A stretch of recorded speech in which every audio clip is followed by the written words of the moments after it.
De nuevo estamos con vosotros, así lo sentimos, con renovada ilusión y compromiso. Y sobre todo, esperando que el Señor nos vaya devolviendo esas fuerzas necesarias para seguir adelante. Los textos de la liturgia dominical nos ofrecen un mensaje este domingo de mucha esperanza. Dios nos dice lo que quiere ser para cada uno de nosotros y para su Iglesia. Y lo hace de una manera maravillosa por medio de Jesús, que se compadece de todos aquellos paisanos suyos que iban siguiéndole en el entorno del lago de Tiberíades, del lado de Galilea. Y se compadece, y por lo tanto se compadece de cada uno de nosotros. Nos muestra sus sentimientos. Va más allá de una empatía simplemente humana. Nos conoce como un buen pastor y nos conoce en profundidad. Escuchemos los textos de hoy que son altamente significativos para cada uno de nosotros. Lectura del profeta Jeremías. Ay de los pastores que dispersan y dejan que se pierdan las ovejas de mi rebaño. Oráculo del Señor. Por tanto, esto dice el Señor, Dios de Israel, a los pastores que pastorean mi pueblo. Vosotros dispersasteis mis ovejas y las dejasteis ir sin preocuparos de ellas. Así que voy a pediros cuentas por la maldad de vuestras acciones. Oráculo del Señor. Yo mismo reuniré el resto de mis ovejas de todos los países a donde las expulsé y las volveré a traer a sus dehesas para que crezcan y se multipliquen. Les pondré pastores que las apacienten y ya no temerán ni se espantarán. Ninguna se perderá. Oráculo del Señor. Mirad que llegan días, oráculo del Señor, en que daré a David un vástago legítimo. Reinará como monarca prudente, con justicia y derecho en la tierra. En sus días se salvará Judá. Israel habitará seguro y le pondrán este nombre, el Señor, nuestra justicia. Salmo 23. El Señor es mi pastor, nada me falta. El Señor es mi pastor, nada me falta. En verdes praderas me hace recostar. Me conduce hacia fuentes tranquilas y repara mis fuerzas. Me guía por el sendero justo por el honor de su nombre. Aunque camine por cañadas oscuras, nada temo, porque tú vas conmigo. Tu vara y tu cayado me sosiegan. Preparas una mesa ante mí enfrente de mis enemigos. Me unges la cabeza con perfume y mi copa rebosa. Tu bondad y tu misericordia me acompañan todos los días de mi vida y habitaré en la casa del Señor por años sin término. El Señor es mi pastor, nada me falta. Lectura de la carta del apóstol San Pablo a los Efesios. Hermanos, ahora, gracias a Cristo Jesús, los que en un tiempo estabais lejos, estáis cerca por la sangre de Cristo. Él es nuestra paz, el que de los dos pueblos ha hecho uno, derribando en su cuerpo de carne el muro que los separaba, la enemistad. Él ha abolido la ley con sus mandamientos y decretos, para crear de los dos en sí mismo un único hombre nuevo, haciendo las paces. Reconcilió con Dios a los dos, uniéndolos en un solo cuerpo mediante la cruz, dando muerte en él a la hostilidad. Vino a anunciar la paz. Paz a vosotros los de lejos, paz también a los de cerca. Así, unos y otros, podemos acercarnos al Padre por medio de él, en un mismo espíritu. Lectura del Santo Evangelio según San Marcos. En aquel tiempo los apóstoles volvieron a reunirse con Jesús y le contaron todo lo que habían hecho y enseñado. Él les dijo, venid vosotros a solas a un lugar desierto a descansar un poco. Porque eran tantos los que iban y venían que no encontraban tiempo ni para comer. Se fueron en barca a solas a un lugar desierto. Muchos le vieron marcharse y lo reconocieron. Entonces de todas las aldeas fueron corriendo por tierra a aquel sitio y se les adelantaron. Al desembarcar, Jesús vio una multitud y se compadeció de ella, porque andaban como ovejas que no tienen pastor, y se puso a enseñarles muchas cosas. La primera lectura del profeta Jeremías.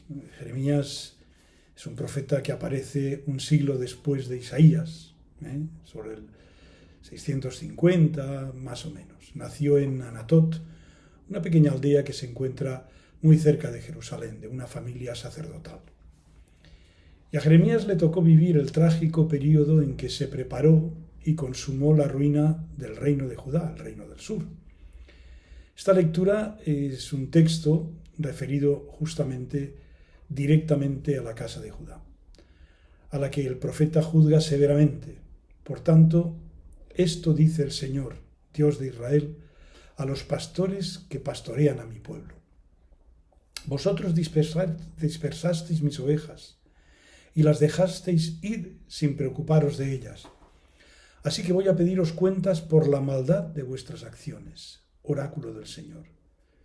Este juicio severo, en el que les dice que va a pedirles cuentas, no anula la promesa esperanzadora: yo mismo reuniré el resto de mis ovejas de todos los países a donde las expulsé y las volveré a traer a sus dehesas, para que crezcan y se multipliquen. Les pondré pastores que las apacienten, y ya no temerán ni se espantarán. Junto al juicio aparece este mensaje de esperanza. Y también un mensaje mesiánico. Mirad que llegan días, oráculo del Señor, en que daré a David un vástago legítimo. Reinará como monarca prudente, con justicia y derecho en la tierra. En sus días se salvará Judá. Israel habitará seguro, y le pondrán este nombre: el Señor nuestra justicia. Como vemos, hay la promesa de un tiempo ideal, y esta promesa se sustancia en unos pastores que reunirán al pueblo dispersado, maltrecho y sin esperanzas. Y esa promesa de reunirles, qué importante. Desde el punto de vista histórico esto no se consiguió, si lo entendemos sensu stricto. Pero desde el punto de vista simbólico, que va más allá de los nacionalismos, se propone un pastor, un rey, con esas cualidades de traer la justicia y el derecho, que es lo que todos los pueblos de Oriente Medio querían. Los códigos famosos que se han encontrado en la época de Babilonia, de Asiria, todos eran para establecer la justicia y el derecho, que son los ideales de esos reyes de Oriente. Pero se habla también de días de salvación y de paz, porque la verdadera salvación se fundamenta justamente en la paz y la justicia. Y habla que reinará con sabiduría, y le darán un nombre. Dar un nombre a alguien significa reconocer lo que ha hecho. Es como algo que ha aprendido muy bien y vivido, con vocación particular. Y este nombre es el Señor nuestra salvación. Es decir, que esa persona idílica que está en relación con Dios que salva, ¿quién será? Quedamos pues emplazados a ver en Jesucristo este proyecto misterioso del oráculo del profeta Jeremías. Porque no olvidemos que él ha de llevar el nombre de Yeshua, Jesús, Dios que salva, es mi salvación. La segunda lectura de la carta a los Efesios nos lleva a muchos de nosotros y de vosotros que habéis visitado conmigo ciudades en Grecia y en Turquía de la ruta de San Pablo. Nos evoca esa ciudad de Éfeso. Qué bonito. Esa ciudad cosmopolita, cruce de caminos, de culturas, de religiones. Y esta lectura nos ofrece una cierta teología de la paz. Él es nuestra paz. El principal efecto de la pacificación, en este caso entre judíos y paganos, no es simplemente el cese de la guerra o el cese de la enemistad, sino la reconciliación, el convertir desde dentro ese sentimiento que hace que el hombre se sienta pacificado consigo mismo, con Dios y con los demás hombres. Y aquí nos da la razón de lo que ha hecho Jesucristo para que esto sea una realidad. El término fundamental es la reconciliación. La obra de Cristo es esa restauración en profundidad de las relaciones amistosas entre Dios y el hombre, rotas por el pecado. El fruto de la reconciliación es la paz y la amistad. El autor de la carta a los Efesios quiere poner de manifiesto que el don de la paz es un don de Dios. Y ese don es Cristo mismo, porque gracias a Él todos los hombres, en todas las culturas y religiones, pueden vivir en paz. Si no es así, no es por exigencia de Dios, del Dios de Jesús, sino porque los hombres se niegan a la misma paz. Y finalmente nos vamos al Evangelio, que es un breve Evangelio, es un relato de transición, propio de Marcos, de este Evangelio breve pero muy importante. Y este texto de transición es para prepararnos a la primera multiplicación de los panes. Aparecen aquí los 12, aquí les llama apóstoles, que vuelven de su misión, contentos de lo que han dicho y han hecho. Han podido constatar cómo han sido copartícipes de la misión de Jesús, llegar allá donde Él no podía llegar. Y eso les ha llenado de alegría, pero les ha desgastado también.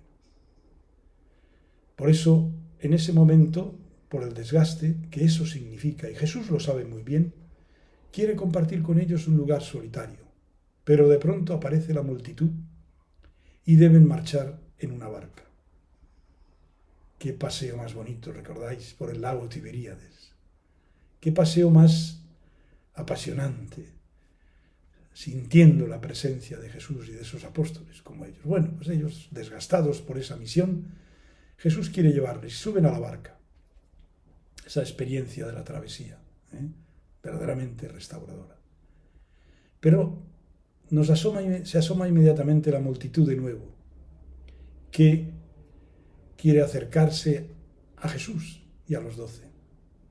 Nuestro Evangelio está jugando una tensión simbólica con ese contraste entre la suerte de los discípulos por un lado, que quieren y pueden gozar de la palabra de Jesús, y la necesidad que tiene la multitud de esa palabra. Y todo esto es para mostrarnos que Jesús, después de esa travesía, tiene compasión de la multitud, porque la ve como ovejas sin pastor. Ahora Jesús ha restaurado a los suyos, que tienen que volver, cuando sea, a la misión. El Evangelio, por otra parte, nos va a mostrar el hambre de la gente, hambre de escuchar un mensaje de salvación y de gracia, del que Jesús estaba ofreciendo y los 12 en las distintas aldeas de Galilea. Y es interesante ese buscar un lugar solitario para gustar más profundamente esta experiencia de la misión. Pues bien, sin duda que habría gente que se acercaría a Jesús como un fenómeno social y religioso. Pero en medio de todo eso Jesús detecta la falta de orientación, la necesidad de salvación de los abandonados. De esta manera, por medio de nuevos pastores, se cumple con más o menos precisión el texto de Jeremías.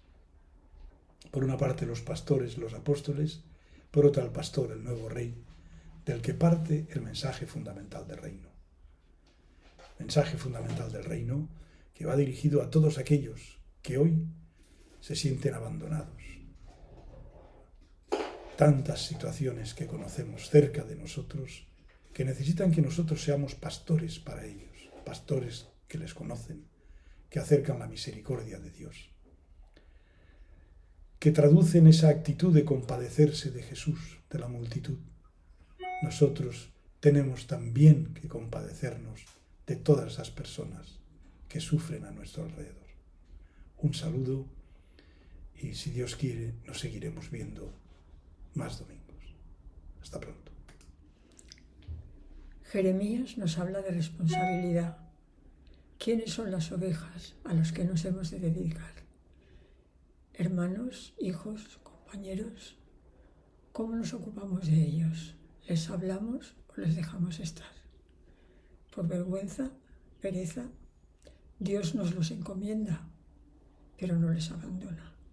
Se ocupará de ellos, pero no olvidemos nuestra responsabilidad. Le sigue la lectura del hermosísimo Salmo 23. La ternura del Señor se manifiesta en los tiempos difíciles. Él nos acompaña, nos alimenta. Aunque camine por valle oscuro, no temeré, porque tú vas conmigo. Tu bondad y tu misericordia me acompañan. Es un salmo de vida regalada. En la carta de Pablo a los Efesios nos habla de la restauración que hace Dios con el hombre, por su sangre y por la paz. Él es nuestra paz. Él ha sido capaz de reconciliarnos donde nosotros no encontrábamos salida. Hace de nosotros el hombre nuevo en el Espíritu. El Evangelio de Marcos nos habla de la vocación de Jesús, continuamente entregado a la misión. Invita a sus discípulos a descansar y a dar su experiencia, pero vienen más y más que quieren oírle. Se intentan apartar subiendo a la barca, pero Jesús ve en el corazón de la gente que está sedienta de Dios y se puso a enseñarles muchas cosas. Esa es su actitud, el consuelo, la entrega, el servicio. Jesús hará el cumplimiento de la profecía de Jeremías. Gracias a Dios hemos vuelto. Bienvenidos todos.